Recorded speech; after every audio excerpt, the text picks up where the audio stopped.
নমস্কাৰ, learn and grow' YouTube চেনেলৰ অন্য এটি ভিডিঅ'লৈ আপোনালোক সকলোকে স্বাগতম জনোৱা হ'ল। আজিৰ এই ভিডিঅ'টিত ডিইৰ LP আৰু UP মেৰিট লিষ্টৰ লগতে কাট অফ সম্পৰ্কে আলোচনা কৰা হ'ব। সেয়েহে আপোনালোক সকলোৱে ভিডিঅ'টি শেষলৈ চাব বুলি মই আশা ৰাখিলোঁ। ইতিমধ্যে আপোনালোক সকলোৱে অৱগত যে যিসকল কেণ্ডিডেটৰ NCC, স্পৰ্টছ বা কালচাৰেল চাৰ্টিফিকেট আছে, সেইসকল কেণ্ডিডেটৰ যি নথিপত্ৰ পৰীক্ষণৰ কাম যোৱা 6 ছেপ্টেম্বৰৰ পৰা আৰম্ভ হৈছে আৰু বৰ্তমানৰ সেই প্ৰক্ৰিয়াটো চলি আছে। এই কেণ্ডিডেটসকলৰ ভেৰিফিকেশ্যন সম্পূৰ্ণ হোৱাৰ লগে লগে বাকীসকল কেণ্ডিডেটৰ ভেৰিফিকেশ্যনৰ কাম আৰম্ভ হ'ব।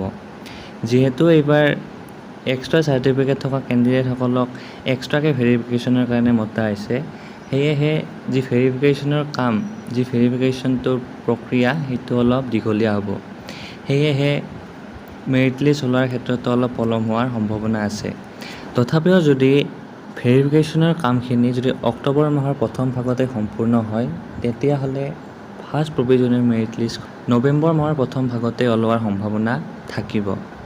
কাৰণ আপোনালোকে জানে নতুনকৈ আৰু 4,500টা পদৰ বিপৰীতে নতুন এটা বিজ্ঞাপন প্ৰকাশ পাব গৈ আছে। গতিকে চলিত যিটো বিজ্ঞাপন, এই বিজ্ঞাপনটোৰ মেৰিট লিষ্ট প্ৰকাশ পোৱাৰ পিছতে নতুন বিজ্ঞাপনটো প্ৰকাশ পাব। আৰু আমি খবৰ পোৱা অনুসৰি ডিচেম্বৰ মাহৰ আগতেই এই নতুন বিজ্ঞাপনটো প্ৰকাশ পাব। সেয়েহে নৱেম্বৰ মাহত আপোনালোকে ফাৰ্ষ্ট প্ৰভিজনেল মেৰিট লিষ্টখন আশা কৰিব পাৰে।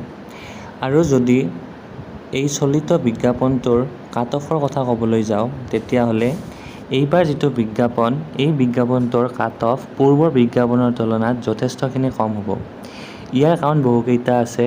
আপোনালোকে ইতিমধ্যে জানে নিয়জ, BEd, SSA কণ্ট্ৰেকচুৱেল টিচাৰকে ধৰি বহুকেইটা কাৰণৰ কাৰণে এইবাৰৰ যিটো কাট অফ, সেই কাট অফটো কম হ'ব। সেয়েহে কাট অফক লৈ বহুত বেছি পেনিক হোৱাৰ প্ৰয়োজন এইবাৰ নাই বুলি মই ভাবোঁ। যথেষ্ট সংখ্যক প্ৰাৰ্থীয়ে এইবাৰ চাকৰি লাভ কৰিবলৈ সক্ষম হ'ব।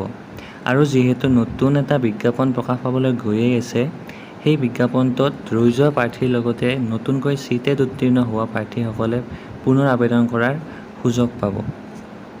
সেয়েহে প্ৰতিজন DLED, BEd উত্তীৰ্ণ প্ৰাৰ্থীৰ লগতে চিটেট উত্তীৰ্ণ প্ৰাৰ্থীসকলৰ কাৰণে এইটো এটা বহুত ভাল খবৰ। এইখিনিয়ে আছিল আজিৰ ভিডিঅ'টো।